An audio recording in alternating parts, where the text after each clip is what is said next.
Bienvenidos a Cruce de Palabras por Telesur. Soy Luis Hernández Navarro y hoy nos acompaña en el estudio el fotógrafo, periodista y escritor Patrick Bard. Patrick nació en Francia, pero ha trabajado prácticamente por todo el mundo. Sí, bueno, todo el mundo es algo grande, pero bueno, sobre todo las Américas y sobre todo América Latina, pero también Mongolia, también África, bueno, muchos lugares. Sí, soy un incansable viajador. Parte de tu obra son libros de viajes, precisamente. Absolutamente. Es que hay un dicho que dice que el viaje te hace y te deshace. Y esto es algo que creo profundamente. Patrick, tu primera novela es precisamente sobre México, sobre la tragedia de los feminicidios en Ciudad Juárez, en el estado mexicano de Chihuahua, en la frontera con Estados Unidos. ¿Qué fue lo que te motivó a escribir ese libro? Bueno, lo que me motivó principalmente fueron las figuras de las mujeres de Juárez que luchaban para obtener justicia y que se acaba el feminicidio. Yo llegué en 96 por primera vez en Juárez y habían empezado los crímenes, los asesinatos de mujeres desde unos años y como fotoperiodista documentaba lo que era y lo que es todavía la frontera entre Estados Unidos y México. Y empecé a documentar esa ola de feminicidios y me di cuenta que era todo un ecosistema, lo que llamo yo un ecosistema del mal en Juárez. Primero se instalaban en estos años como, no sé, 10 o 20 maquilas a la semana. ¿Qué sería una maquiladora para la gente que nos está viendo, que no necesariamente está familiarizada con la palabra? Tú describes en tu libro la genealogía del concepto. Sí, es que cuando se firmaron los acuerdos de la ALENA en 94 entre México, Estados Unidos y Canadá, se instalaron cientos y cientos de fábricas, de plantas en el lado mexicano. Por el tema de los salarios bajos se podía hacer, no sé, tele, lavadora y no sé qué, a un precio muy bajo, y en pocos kilómetros llegaba al primer mercado mundial. Entonces se hacía un montón de beneficios. Son plantas básicamente de ensamble, ¿no? Por eso se llama maquiladoras, porque se maquila. Son plantas de ensamblaje y emplean mayormente mujeres. ¿Por qué mujeres, Patrick? ¿Qué encontraste tú? Los dueños decían que primero las mujeres obedecen más que los hombres y tienen manos más chiquitas, más finas, para trabajar en el ensamblaje. Y bueno, la consecuencia es que llegaron muchas mujeres del campo que nunca había vivido en las ciudades y era su primer empleo como salariadas. Y los hombres que venían, ellos no tenían tantos trabajos y ellas se convirtieron en pocos tiempos en jefe de familia, para decir la verdad, pero en condiciones muy difíciles, que sea de vivienda o de trabajo. No había para vivir. Se construían casas de papel, de cartón, en colonias remotadas, en las puertas del desierto. No había agua, no había electricidad, no había nada. Y se iban a trabajar en las maquilas de día, de noche, por salarios bastante bajos y con condiciones de trabajo en donde se negaba su condición de mujer y de ser humano. Irónicamente, en tu narración, tú describes las dos caras del asunto. Por un lado, estas condiciones de explotación salvaje en la que están las mujeres trabajadoras, pero también cómo estas mujeres que vivían en el mundo rural, atadas a una autoridad y a una cultura que no les permitía desarrollarse, al ir a vivir a Juárez, tener un salario por más bajo que sea, de repente se vuelven libres. Absolutamente. Y fue una emancipación para esas mujeres que se pagó a un precio muy alto. Como se pagó a un precio muy alto la emancipación de las mujeres de la Revolución Industrial del final del siglo XIX en Inglaterra, por ejemplo, o en Francia, si leamos a Zola o a Dickens, encontré más o menos las mismas condiciones. Condiciones, como tú estás describiendo, verdaderamente de explotación salvaje. De explotación salvaje y de humillación también. Describes, por ejemplo, en tu novela, cómo las mujeres son obligadas a mostrar cada vez las compresas para demostrar que tienen su periodo y no están embarazadas. Y eso no tiene nada que ver con la ficción. Lo documenté en el año 96 en Juárez, en algunas plantas que no querían emplear mujeres embarazadas.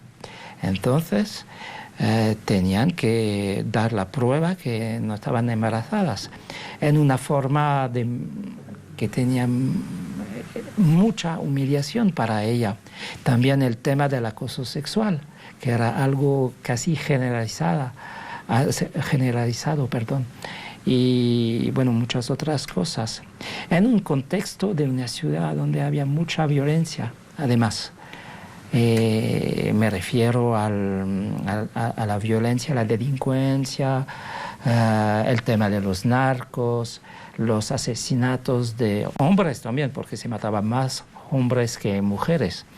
Y el contexto era un contexto urbano muy violento.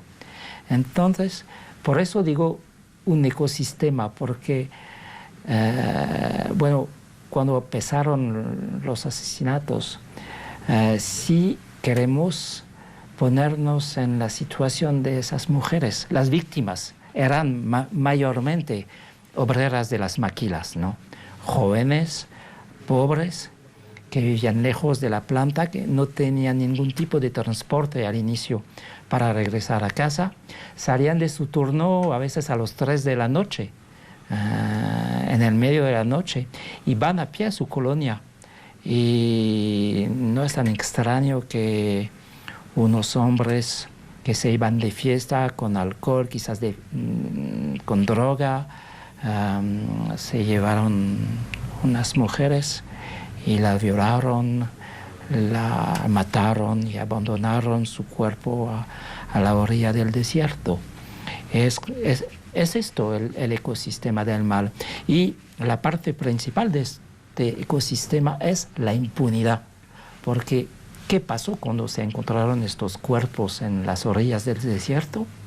Nada. ¿Qué dijo la policía? Pues fíjese que ella tenía como la uña pinta de rojo. Era una prostituta. Y ya, nada. En ese ecosistema tú describes las condiciones de explotación, la violencia, la precariedad con la que viven en estas casas de cartón, pero también muestras la devastación ambiental y los graves problemas de salud que esa devastación provoca. Cómo estas maquiladoras gozaron de una moratoria ambiental de facto para contaminar las aguas, los terrenos. Y tienes ahí testimonios dramáticos de mujeres que dan a luz a bebés sin cabeza, mujeres que sufren abortos prematuros una y otra vez. O sea, esta combinación de devastación ambiental y deterioro gravísimo de la sanidad está muy claramente retratado en tu novela. Absolutamente, y también forma parte de ese ecosistema del mal, ¿no?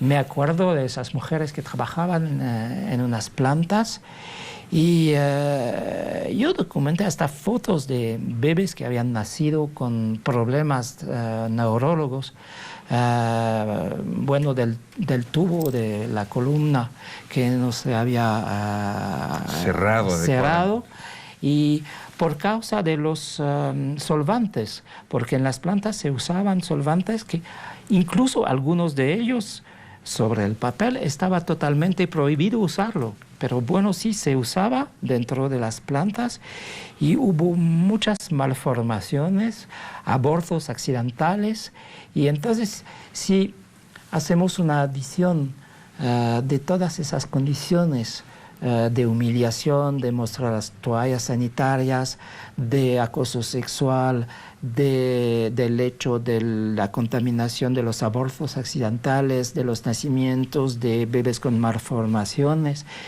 Sí, realmente fue un costo muy alto de emancipación de las mujeres. El poeta Javier Sicilia hablaba de Ciudad Juárez como del epicentro del dolor de México. ¿Tú estarías de acuerdo con esa definición? En los años 90, cuando estaba documentando la ciudad de Juárez, sí, totalmente yo estoy de acuerdo para definir esta ciudad en esta forma, sí, absolutamente. Una ciudad no solo de frontera con Estados Unidos, sino, como tú has dicho, un laboratorio de lo que fue el Acuerdo de Libre Comercio. Sí. No es únicamente mi palabra, es algo que leí de un escritor de Uruguay que se llamaba Eduardo Galeano, y él escribió que Juárez y la frontera era el laboratorio de nuestro futuro, y cada vez más parece que era la verdad. Patrick, ¿te parece si vamos a una pequeña pausa? Sí. Y a ustedes, amigos, amigas, no se despeguen de su pantalla. Volvemos.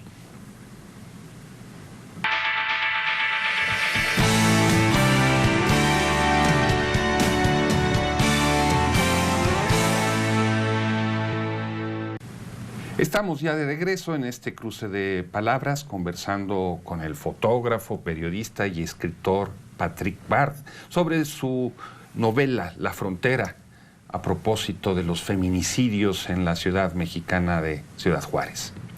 Patrick, tú tienes el oficio del periodismo. Podías haber recurrido a la crónica, al ensayo, para contar todo lo que viste de Ciudad Juárez, pero decidiste hacerlo con una novela. ¿Por qué? Es que yo publico artículos de prensa, un ensayo de periodismo fotográfico que se llama El Norte, pero bueno, periodismo son los hechos, y es una participación al debate democrático, es un aporte al debate democrático, pero esas mujeres eran de carne, de sangre, y la límite del periodismo es que a un momento, tras los hechos, hay personas, y yo quería realmente que se identifica un lector. Había escrito unas novelas cortas, bueno, cosas no tan importantes, y yo vengo del mundo de la novela negra. Mis amigos eran novelistas de novela negra en Francia, y es mi mundo literario, ¿no? Mi universo literario. Entonces pensé a escribir una novela para dar vida a esas figuras de mujeres que se negaron a quedarse en el rol de las víctimas y a luchar para obtener justicia. Y eran tan admirables para mí que realmente quería hacer esto. Entonces empecé a pensar, a escribir una novela, y fue México que me transformó en un novelista, por eso ese país tiene un lugar especial en mi corazón, porque si no hubiera existido México, yo no hubiera sido un escritor. Entonces empecé a escribir sin saber cómo hacerlo, porque realmente no lo había hecho jamás. Y me imaginé un periodista. Bueno, no es mi doble, es un periodista. Un periodista que nació en Ciudad Juárez, de Sí. padre español, exilado, político, que emigró con su padre cuando no vamos a contar qué más No, pasó, pero que estudió en Francia, se va a España y regresa como enviado de un periódico español. Sí, es que la construcción de un héroe es algo muy especial. El personaje principal tiene que ser algo muy construido con una estructura y yo tenía que hablar de cosas que conocía. Entonces el periodismo europeo sí lo conozco bien como periodista. Fechas de entrega, la dictadura del jefe de información, no llegan los viáticos. Sí, todo esto lo conocía, entonces lo podía describir y era muy importante. Y por eso elegí la figura de un periodista que había estudiado en Francia, que era de padres y madres españoles, y para hablar de algo que conocía. Era necesario para mí, realmente. Y lo que pasa es que la literatura es algo muy importante que el lector pueda identificarse. Los personajes de una novela son personajes de tinta y de papel, pero la magia de la literatura es que a veces son más reales que personajes de sangre y de carne. Yo como lector no tengo ningún riesgo al leer la novela. Es un tipo de catarsis que me libera de algunas tensiones. Entonces me pongo en mi sillón y empiezo a leer y me puedo identificar a los personajes de la novela.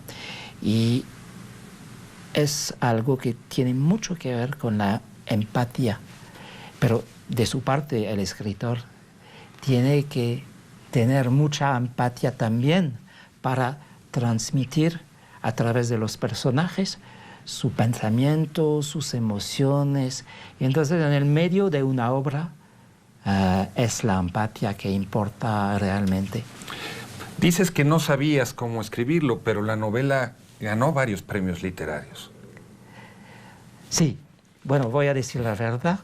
Una vez terminada, no sabía cómo lo había hecho. Realmente, no lo sabía. Era como, bueno, un milagro para mí, ¿no? Pero la cosa la más bonita es que la novela salió en México y pudo regresar a México y devolver la historia que el país me había dado a los ciudadanos del país. Y para mí era una cosa muy importante, importantísima. La novela acaba de volver a ser editada por La Brigada para Leer en Libertad, que dirige el escritor Paco Ignacio Taibo. ¿Cómo sientes que ha sido recibida por los lectores mexicanos? Pues muy bien, muy bien. Hubo mucha gente en la fila en el Zócalo,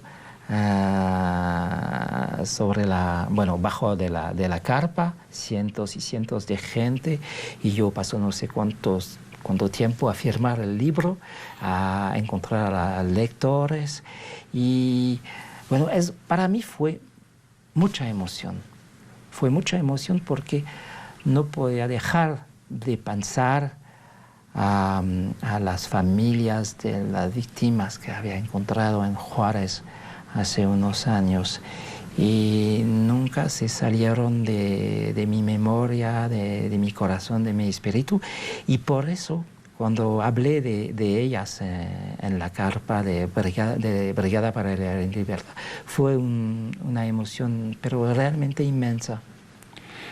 Patrick, en la novela tú dices la corrupción policíaca es como el cemento que pega a las distintas instituciones y este mundo de impunidad que hay. Sin embargo, hay personajes que no son corruptos o no abiertamente corruptos, como el jefe de la policía, por ejemplo. A algunos a lo mejor eso nos parecía que eso no es muy creíble. ¿Por qué un jefe de la policía no corrupto? Bueno, creo que vivimos en un mundo un poco complicado. Ok. Y no me gusta el blanco y negro. Me gusta más el gris. Entonces, ¿puede existir un jefe de la policía que no sea corrupto? O que sea corrupto, pero en alguna oportunidad actúa de una buena manera. Y yo no soy un juez, soy un escritor. Y no me gusta para nada juzgar a mis personajes. Es una cosa que dejo a mis lectores. Toda esta violencia en contra de las mujeres, ¿tú crees que en Ciudad Juárez y en México hay conciencia de quien no la vive, de qué tan grave es? Sí, creo que cada día crece un poco la conciencia de que es muy grave la violencia en contra de las mujeres. Pero al mismo tiempo crece la violencia en contra de las mujeres. Ahora no es únicamente en Juárez, se ha desarrollado a través del país entero. Y no únicamente es un asunto mexicano. Trabajé en el año 2008 sobre el feminicidio en Guatemala. Y en Guatemala, en el año 2008-2007, se mataba en un mes, lo que se mataba en Juárez en un año. Entonces sí, era muy grave la situación también. Y hace poco fui a Canadá y hablamos de un país del primer mundo, del super primer mundo, ¿no? Es Canadá. Y también se desarrolla un tema de feminicidio un poco especial porque es un tema de feminicidio de mujeres indígenas, pero bueno, sí, es una situación grave que se desarrolla y no únicamente el odio a la mujer, no es únicamente Juárez, no es únicamente México, no es únicamente Mesoamérica. Creo que es un tema que se va mundializándose. ¿Dirías que la estructura patriarcal, el mundo patriarcal, se siente desafiado por la creciente libertad y el creciente empoderamiento de las mujeres y una parte de ese mundo responde con violencia? Sí, creo que sí, es una respuesta al temor de perder el poder. Y también vemos que se desarrolla también en zonas geográficas a donde existen culturas muy machistas. Si me refiero, por ejemplo, a lo que es la narcocultura, es una cultura muy machista. Por ejemplo, esa cultura existe también en México y Guatemala y otros países. Si hablamos de la cultura de las maras, por ejemplo, también es una cultura muy machista. Y a cada vez que se encuentra una cultura muy machista, con el temor de perder el poder, se desarrolla mucha violencia en contra de las mujeres.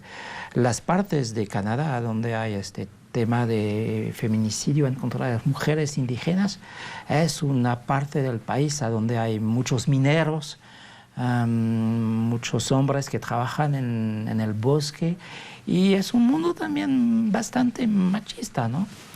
¿Tu libro está más cercano a Los Miserables de Víctor Hugo que, por ejemplo, al Germinal de Solá? Bueno, creo que los escritores de novela negra, como soy, somos hijos de muchos escritores. Somos hijos de Hamed, somos hijos de los norteamericanos, pero también somos hijos de Hugo, de Balzac también, de Solá también, porque la literatura negra es una literatura que tiene mucho que ver con la realidad, con la marcha del mundo y sobre todo cuando el mundo anda mal. Y bueno, sí, somos hijos de ellos. ¿Has regresado a Ciudad Juárez después de terminar tu novela? Sí, regresé a Juárez por última vez en 2010. Me acuerdo que en 2010 la situación en Juárez era muy tensa. Por el Valle de Guadalupe había pueblos casi vacíos. Era un tiempo de narcoconflicto muy alto, y la ciudad de El Paso, enfrente, del otro lado del río, se había convertido en una ciudad de refugiados realmente. Eso fue la última vez que estuvo ahí y no regresé desde este tiempo. ¿Dirías que tu novela es una luz roja que está anunciando que hay una alarma que no se está atendiendo suficientemente? Lo diría, y en el mismo tiempo, para mí una novela es más bien una pregunta que una respuesta. Si tenía las respuestas, no sería una novelista, sería un político, ¿no? Y no soy un político para nada. Soy un humilde escritor, y como la mayoría de los novelistas, lo único que tenemos son preguntas. Patrick, muchas gracias por estar hoy con nosotros. Y ustedes, amigos, amigas, muchas gracias por su amable compañía. Ya saben, los esperamos la próxima semana aquí por Telesur.